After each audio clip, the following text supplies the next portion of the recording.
They're nicknamed the rainforests of the sea, coral reefs, bursting with a brilliance of colors. They cover less than 1% of the sea floor, but comprise complex and diverse underwater communities, home to 25% of all marine life. A fascinating ecosystem on the planet. Stuart Sandin is a professor at Scripps Institution of Oceanography at the University of California, San Diego. He's been studying coral reefs for 25 years.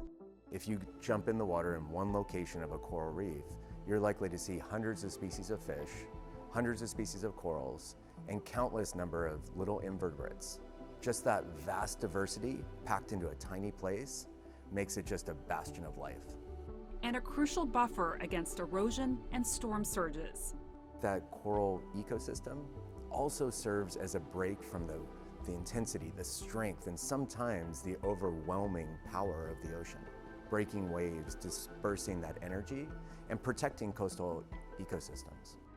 But warming temperatures are threatening these valuable and vulnerable colonies, causing the corals to expel the symbiotic algae living in their tissues and lose their bright colors.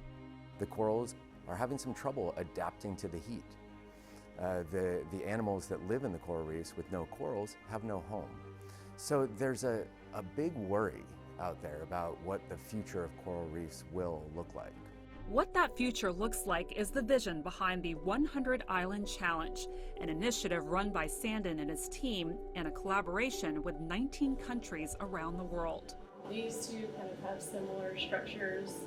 And we got to see it with our own eyes. In this lab, coral reefs from 100 islands across the Caribbean, Indian, and Pacific Oceans come to us. How do we actually drain the oceans to reveal what is out there? Answering that question is another member of the team, Falco Kuster, an engineering professor at the university. He's using artificial intelligence to develop algorithms to analyze and identify nearly 1 million corals across the 100 islands. It works by stitching smaller digital snapshots together to build these stunning 3D models. Capturing 1 million plus point for a single square meter, rather than the 10 points that we would get if we go to our online Google Maps. That resolution allows the scientists to monitor over time and in minute detail how corals are growing, shrinking, living, and dying, a far cry from traditional methods.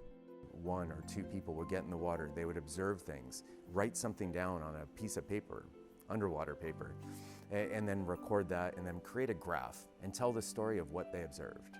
The technology has been transformative, allowing the team to see coral reefs in a whole new light. It's like identifying your favorite child, right? There's really no such thing. Every single one of these sites has a truly unique story to tell. The stories also revealed a stunner, an unusually positive anecdote in the climate change narrative. We're actually finding that there's some corals that are suffering the effects of climate change, and that community of corals grows back stronger.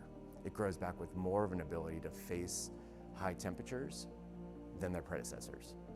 The team is now investigating why some corals are so resilient and what that says about the future health of these kaleidoscopic communities amid a changing planet.